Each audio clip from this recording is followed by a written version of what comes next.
Shalom, salam sejahtera bagi Bapak Ibu, Saudara-saudara, anak-anak yang dikasihi oleh Tuhan Yesus Kristus. Jumpa kembali bersama saya, Pendeta Eka, di dalam renungan firman Tuhan. Pada hari ini kita membaca firman Tuhan dari kitab Kidung Agung pasal yang ke-6. Kiranya firman Tuhan yang kita baca sungguh memberkati kita sekalian. Baik, mari sebelum kita akan merenungkan bagian firman Tuhan hari ini, kita terlebih dahulu berdoa.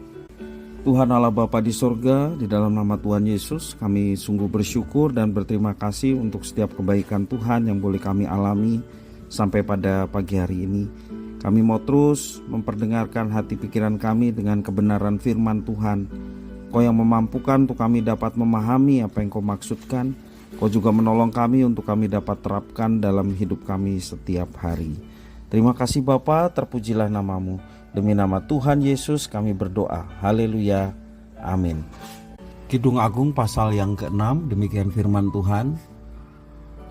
Kemana perginya kekasihmu, hai jelita di antara wanita? Ke jurusan manakah kekasihmu pergi, supaya kami mencarinya bersertamu? Kekasihku telah turun ke kebunnya, ke bedeng rempah-rempah, untuk mengembalakan domba dalam kebun dan memetik bunga bakung. Aku kepunyaan kekasihku dan kepunyaanku kekasihku, yang mengembalakan domba di tengah-tengah bunga bakung. Cantik engkau, manisku, seperti kota Tirzi, juwita seperti Yerusalem, dahsyat seperti bala tentara dengan panji-panjinya. Palingkanlah matamu daripadaku, sebab aku menjadi bingung karenanya. Rambutmu bagaikan kawanan kambing yang bergelombang turun dari Gilead. Gigimu bagaikan kawanan domba yang keluar dari tempat pembasuhan, yang beranak kembar semuanya, yang tidak beranak tidak ada. Bagaikan belahan buah delima pelipismu di balik telekungmu. Permaisuri ada 60, selir 80, dan darah-darah tak terbilang banyaknya. Tetapi dialah satu-satunya merpatiku, idam-idamanku, satu-satunya anak ibuku, anak kesayangan bagi yang melahirkannya.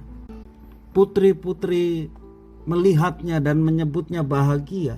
Permaisuri-permaisuri dan selir-selir memujinya.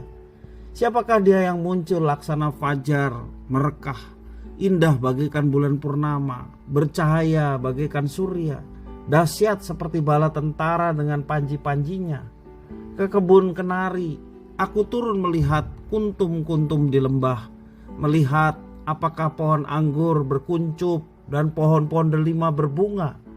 Tak sadar dari aku kerinduanku menempatkan aku di atas kereta orang bangsawan. Kembalilah ya gadis Sulam, kembalilah, supaya kami dapat melihat engkau. Mengapa kamu senang melihat gadis Sulam itu seperti melihat tari-tarian perang? Bapak Ibu, saudara-saudara yang dikasihi oleh Tuhan Yesus Kristus, relasi suami dan istri memang tidak selalu berjalan mulus. Masalah kecil seperti kesibukan sehingga kurang waktu untuk berkomunikasi bisa menjadi besar ketika tidak segera diselesaikan. Ya, misalnya daripada saling menyalahkan, lebih baik saling mengalah, memperbaiki diri. Semestinya demikian. Sang istri sudah memulai untuk memperbaiki kesenjangan komunikasi yang terjadi dengan membuka dirinya untuk merayu si suami agar bergairah lagi kepadanya. Itu dalam Kisah Kidung Agung 6 ayat yang ketiga.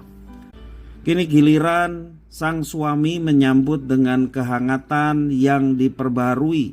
Sang suami yang pada dasarnya masih mengasihi istrinya segera menyambut si istri dengan mengungkapkan kembali kekagumannya, bahkan komitmennya.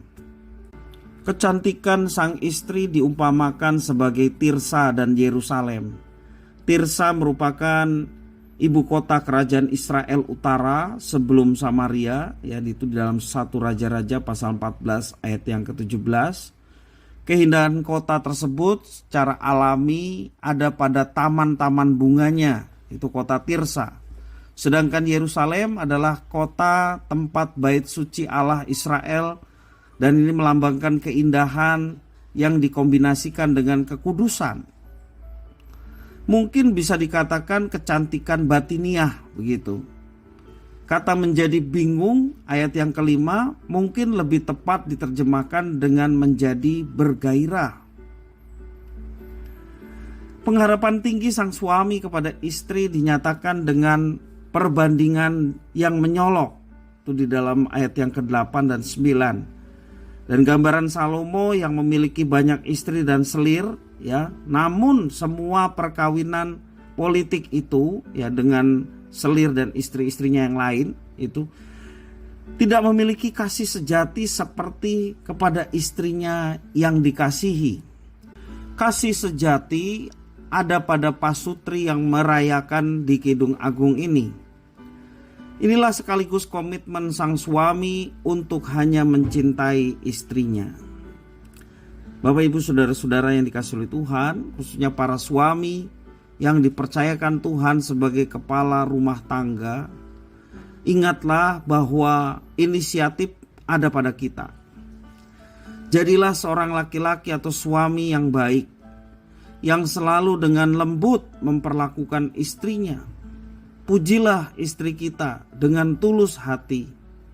Biarlah gairahmu hanya untuk dia, tidak boleh pada siapapun orang lain, hanya kepada istri kita.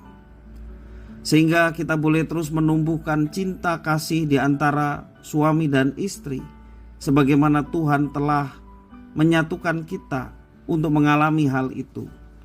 Sehingga hubungan suami istri yang harmonis, yang menyatakan cinta kasih yang tulus, yang sejati, itu boleh menjadi berkat buat keturunan-keturunan selanjutnya, bahkan orang-orang yang ada di sekitar. Kita bersyukur oleh karena Kristus yang menjadi juru selamat, yang menumbuhkan cinta kasih di antara pasangan suami dan istri, dan itulah yang mesti kita pegang teguh, dan menjadikan Kristus sebagai tamu yang tetap di dalam rumah tangga kita, sehingga kebahagiaan, berkat itu boleh dicurahkan dalam kehidupan kita. Tujuan utama dalam kehidupan pernikahan Kristen adalah memuliakan Tuhan, sebagaimana Tuhan telah mengajarkan kepada kita bahwa segala sesuatu dari Dia, oleh Dia, kepada Dia, bagi Dialah kemuliaan sampai selama-lamanya. Maka yang lainnya itu akan ditambahkan, termasuk kebahagiaan dan juga berkat-berkatnya dicurahkan bagi kehidupan rumah tangga yang memuliakan Tuhan. Kiranya firman Tuhan memberkati kita sekalian. Mari kita berdoa. Terima kasih ya Tuhan atas firman-Mu. Kau yang mampukan kami untuk dapat menerapkannya, khususnya sebagai pasangan suami istri yang telah dipersatukan dalam pernikahan kudus di hadapan Tuhan dan jemaat.